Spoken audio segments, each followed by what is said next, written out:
what really happened in this meeting between Muslim public figures and the RSS Sarsang Chalak. I'm joined by three of those who attended that meeting.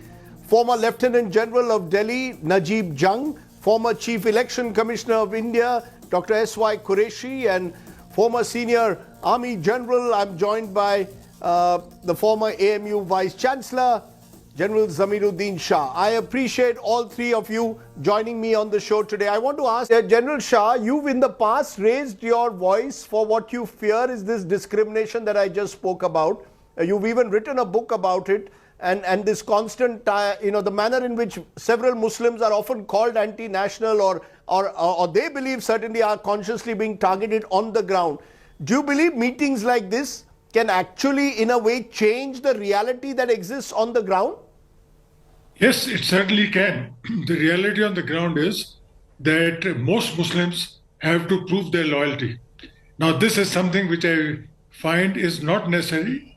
We have served the country. I served for more than 40 years in the army. And some of my classmates wanted me to prove my loyalty to my country.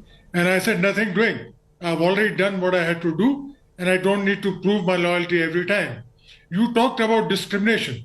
I've mentioned it in my book, and I've said that discrimination is embedded in human nature. But who is being discriminated against? It is the less educated. And our stress has been to educate the underprivileged, and I have assured, in fact, it was always my endeavor in Aligarh Muslim University to convince the students that discrimination is against the less educated. If you get educated, nobody will have the guts to discriminate against you. After all, the employer is looking for the best man. And if you are taller than the others, you will get the job. So that is my view on discrimination. It is against the less educated. One of the challenges, General Shah, is to convince those within the Muslim community, the clerics, the extremists who also use a language of hate and division. Tali do haath se bachti hai. The fact is, while you hope that the RSS reaches out to you in the manner they have, there will be questions also about the way the Muslim community also needs to, in their own way, do a reach out. Do you believe that will be an even bigger challenge, given all that has happened in recent times, to convince Muslims that, look, the RSS actually wants to find a new compact, a new way of communal harmony, of reconciliation, led by Mohan Bhagwat? Yes, I think it is achievable.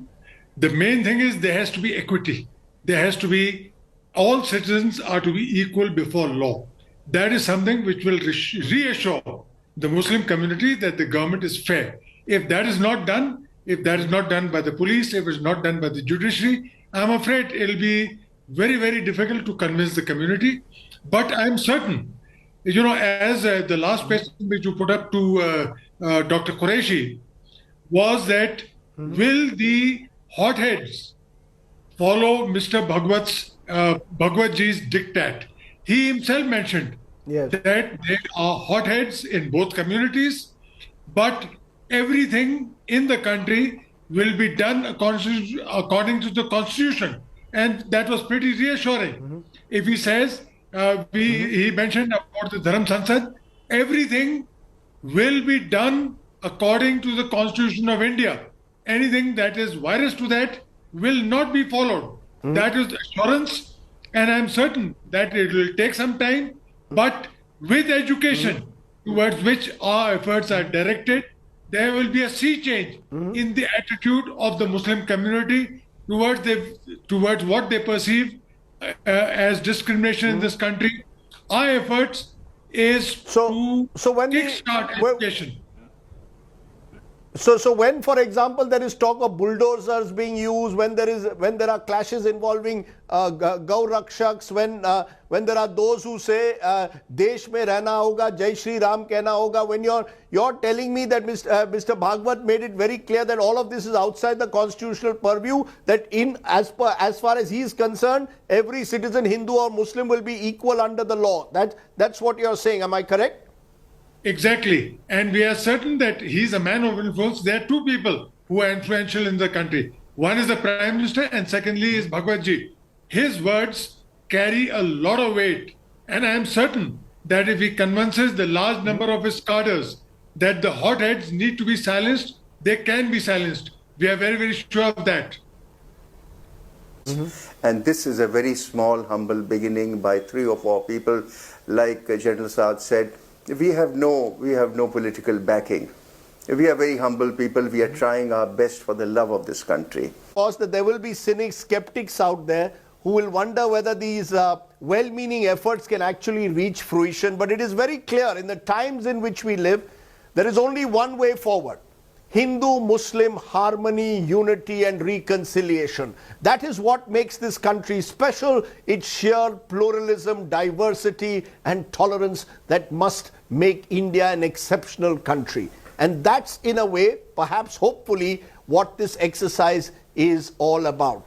Najib Jung, Dr. Qureshi and General Shah, for you to come and join me and explain what happened in that meeting in a way hopefully is a sign of the times. Openness, transparency is the way forward in these times. Thank you all very much for joining me here with that inside story.